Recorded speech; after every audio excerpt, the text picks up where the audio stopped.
Baik teman-teman, aksi nyata kali ini dengan topik Kurikulum Operasional Satuan Pendidikan Kenali dengan judul Refleksi Mandiri Kesiapan Satuan Pendidikan di SDN Handil Puraya 1. Ini aksi nyata untuk kepala sekolah. Pengertian KOSP. Kurikulum Operasional Satuan Pendidikan merupakan pedoman seluruh rencana proses belajar yang diselenggarakan di satuan pendidikan. Komponen KOSP. 1. Karakteristik satuan pendidikan. Kedua adalah visi, misi, dan tujuan. Ketiga, pengorganisasian pembelajaran. Dan keempat adalah perencanaan pembelajaran. Acuan penyusunan yang ditetapkan pemerintah. 1. Standar Nasional Pendidikan meliputi dari standar kompetensi lulusan, standar isi, standar proses, dan standar penilaian pendidikan.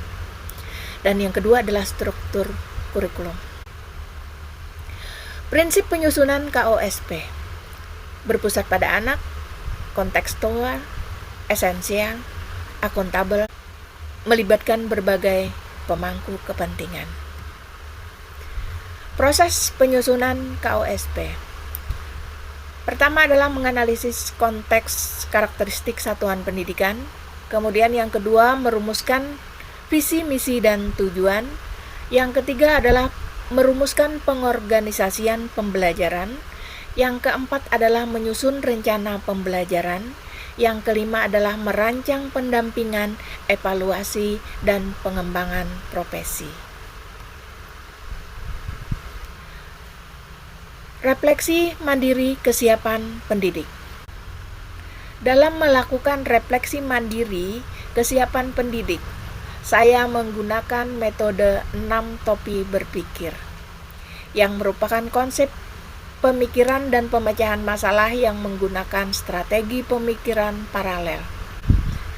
Pada metode ini, kita membagi fokus pemikiran menjadi jalur paralel yang berbeda melalui topi imajinasi. Langkah melakukan refleksi menggunakan metode 6 topi berpikir. 1. Topi putih untuk mengumpulkan data dan fakta. Topi putih berisi data, fakta, angka-angka, dan informasi, yaitu menganalisa aspek perencanaan pada KOSP. Perencanaan pembelajaran disediakan oleh Kemendikbudristek. Perencanaan pembelajaran berdasarkan kebutuhan belajar peserta didik. 2. Topi kuning untuk melihat sisi positif masalah. Topi kuning berisi pertimbangan positif yang muncul, yaitu tersedianya contoh perencanaan. Yang kedua, pembelajaran yang kita lakukan berdasarkan kebutuhan belajar peserta didik. Yang ketiga, perencanaan pembelajaran dilakukan di dalam kelas dan mudah dilakukan berdasarkan modul yang tersedia. Yang ketiga adalah topi hitam untuk mendata konsekuensi kerugian. Topi hitam berisi pertimbangan hal-hal negatif yang muncul. Misalnya, membutuhkan waktu dalam mencari contoh pembelajaran yang sesuai dengan kebutuhan peserta didik di dalam kelas.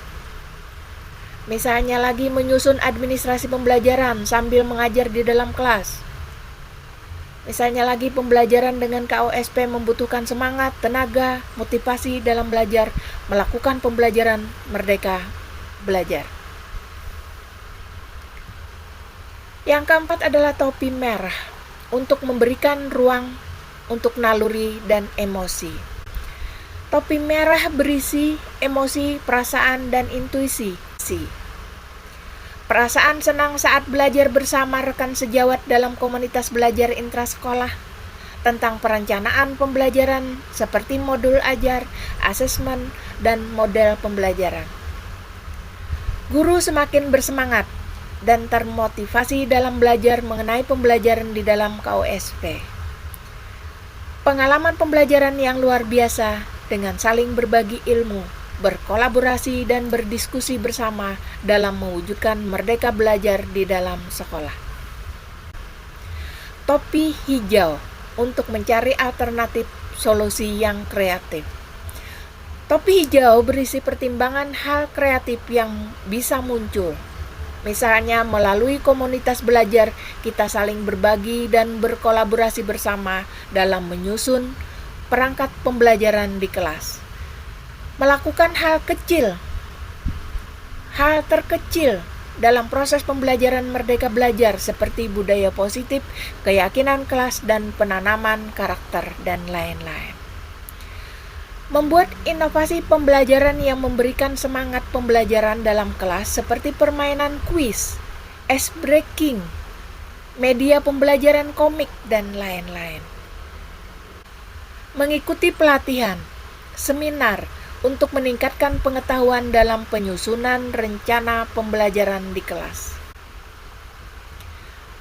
Topi biru sebagai kesimpulan untuk mengelola semuanya. Topi biru berisi kesimpulan semua pertimbangan.